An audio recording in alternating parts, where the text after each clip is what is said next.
साहिली शाहिरा, जो उमूमन एक कम सन बेवा की सोनी मांग की तरह वीरान और बेजान होती थी, अब शहर के चंद बिगड़े हुए रईसजादों की लापरवाही का मैदाने जंग बन चुकी थी।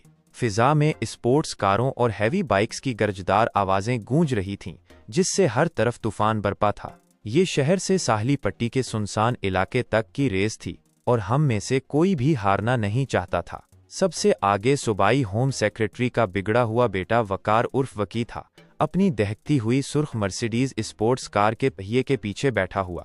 उसके पीछे में था साहिर, नामवर सनतकार बख्तियार अहमद का इकलौता बेटा अपनी मनी जेगवार में।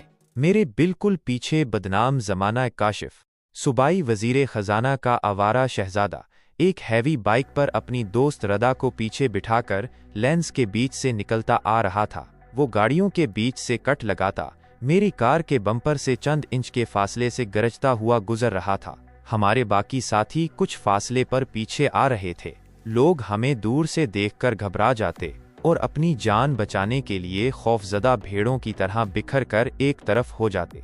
वकी तेज रफ्तारी से गुजरते हुए एक रेढ़ी वाले की रेढ़ी को छू कर निकला। रेढ़ी वाला एक तरफ कूद गया और रेढ़ी पर रखे नारियल हवा में उछल गए, जैसे किसी शरारती बच्चे ने अचानक मुट्ठी भर गुब्बारे आसमान में छोड़ दिए हों। उनमें से एक नारियल मेरी कार की विंडशील्ड पर किसी दस्ती बम की तरह लगा, शीशा मकड़ी के जाले जैसे शगाफों के साथ टूट गया। एनी, गवर्नर की भांजी और मेरी बेहतरीन दोस्त जो मेरे साथ बैठी थी, एक जोरदार चीख के साथ विकी को निशाना बनाते हुए अंग्रेजी गालियों की बुछाड़ कर दी। मेरे पीछे काशिफ की 150 किलोमीटर फी घंटा की रफ्तार से चलती बाइक एक नारियल के ऊपर से गुजरी। बाइक एक गोले की तरह हवा में उड़ी, लेकिन काशिफ ने अपना हौसला नहीं हारा। जैसे ही बाइक जमीन से टकराई, उसने उसे तेजी से झुकाया और उसे पलटने से बचा लिया। लेकिन उसके पीछे आने वाले बाइक सवार इतने खुशकिस्मत नहीं थे, वो खुद को बचा न सके।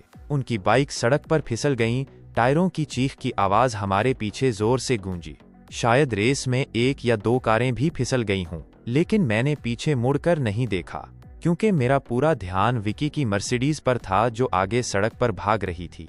वो जानता था कि साहिल अब सिर्फ चंद किलोमीटर दूर है, इसलिए वो दाएं बाएं झुक रहा था, मेरे उसे ओवरटेक करने के हर मौका को रोक रहा था। काशिफ आधा कार की खिड़की से बाहर निकला हुआ मुझे उकसाने के लिए बदतमीज इशारे कर रहा था। उसके साथ उसकी बरतानवी कजन टीना बैठी थी, जो उसे और शह दे रही थी, और इससे एनी मजीद गुस्से में आ गई। जब हम आखिरी 10 किलोमीटर के साइन के पास से गुजरे तो एनी ने मायूसी से सर हिलाया। नहीं साहिर,